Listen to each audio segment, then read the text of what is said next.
Ang mabuting balita ng Panginoon ayon kay San Mateo. Noong panahong iyon, sinabi ni Jesus sa kanyang mga apostol, "Huwag ninyong isiping na parito ako upang magdala ng kapayapaan sa lupa, na parito ako upang magdala ng tabak, hindi kapayapaan. Sapagkat naparito ako upang papaglabanin ang anak na lalaki at ang kanyang ama, ang anak na babae at ang kanyang ina, ang manugang na babae at ang kanyang biyenang babae. At ang kaaway ng isang tao'y ang kanya naring kasambahay.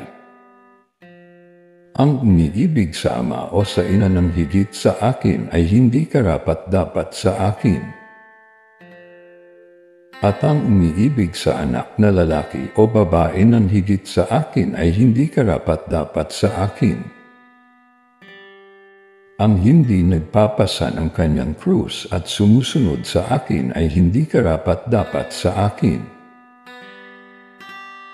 Ang nag-iingat ng kanyang buhay ay siyang mawawalan nito, at ang nawawalan ng kanyang buhay dahil sa akin ay magkakamit nito.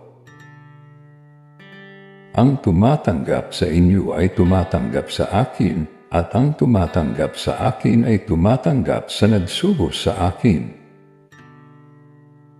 Ang tumatanggap sa isang propeta dahil sa siya'y propeta ay tatanggap ng gantimpala ukol sa propeta.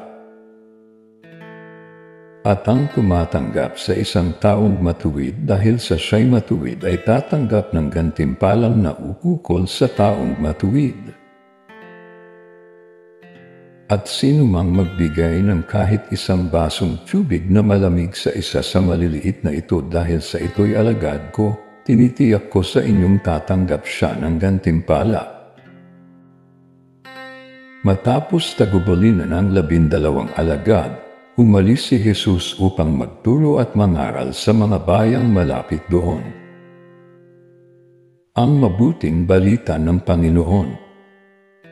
Pinupuri ka namin, Panginoong Hesukristo.